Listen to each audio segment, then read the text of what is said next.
Hi everyone, for those of you who don't know me, my name's Pete Crean. I'm a performance manager with the London Ambulance Service, and this year I celebrate my 20th anniversary with the service. Key moments through my career have included being part of the LES response to the 7/7 bombings in 2005, the Grenfell Tower fire, the London Olympics, the London Bridge terror attacks, the incidents in Croydon, and of course most recently the COVID-19 response. COVID-19 has been a massive thing for the ambulance service and the NHS as a whole. We've seen massive demand, we've seen a real uptake or a real upsurge in really ill patients. We're used to dealing with lots of patients, but we're not used to dealing with lots of very sick people all at the same time.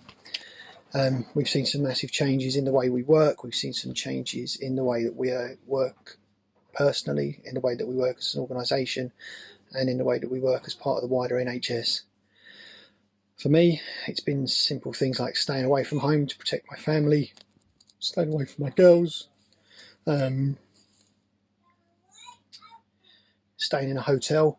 I never ever thought I'd hear myself say I'm bored of sleeping in a hotel, that I'm getting fed up with the Hilton.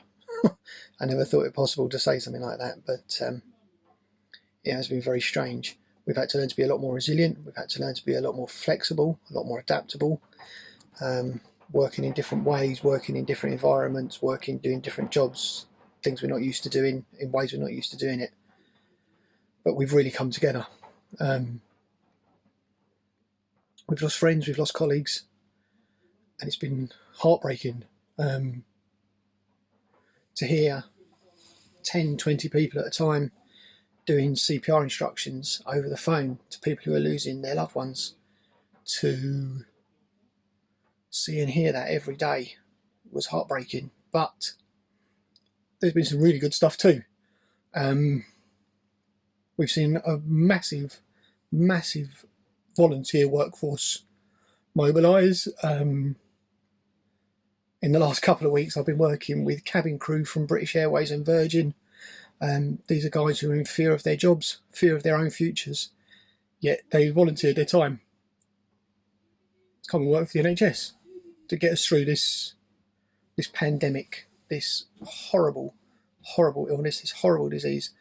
Partly I think they're doing it to give themselves something to do, and partly doing it because they want to help, and it's been fantastic. The donations we've received from members of the public, the clap for carers, the thank yous. You'd be surprised, and I don't wish to be blasé or to sound patronising in any way, but you'd be surprised how much it means for NHS workers, nurses, doctors, medics, just to have a thank you at the end of the day. Just a thanks for looking after us. Donations of food, drink, offers of comfort, offers of someone to listen to. You know, we've been lucky. We've kept our jobs. We're still working through all this. There are people who've been left with almost nothing. And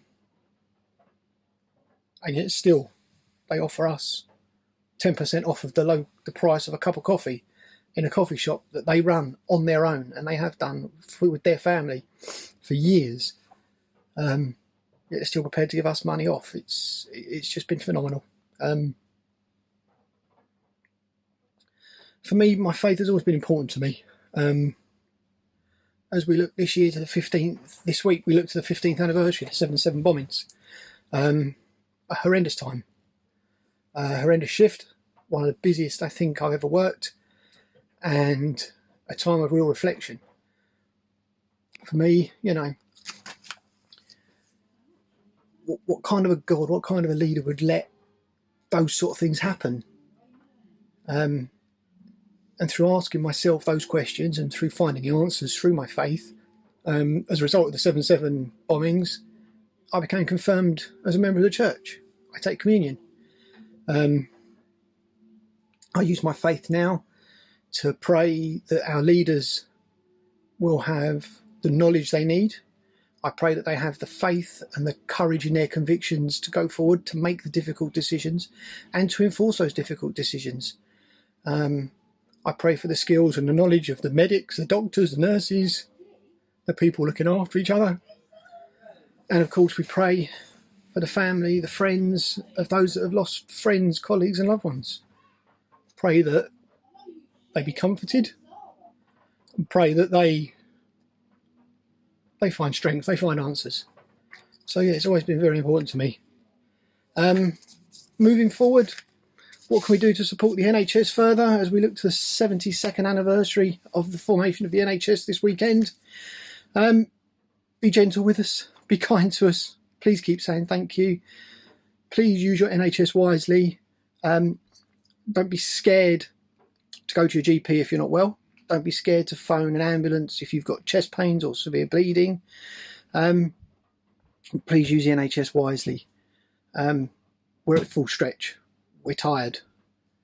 We are there for you, but we need to be able to be there for you. As we look today to Super Saturday, people getting back out to their pubs, clubs, restaurants, the social interaction they've desperately needed for the last however many weeks. Please be gentle with your NHS. Be gentle with your emergency services. Be kind to us. Look after us. Go easy. Don't go mad. Please.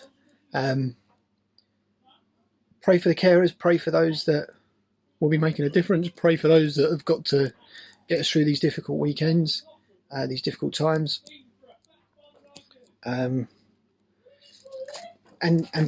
please keep up the basics. Wash your hands, maintain social distancing, wear face coverings on public transport or when you're shopping or when you're not able to maintain a safe distance from people.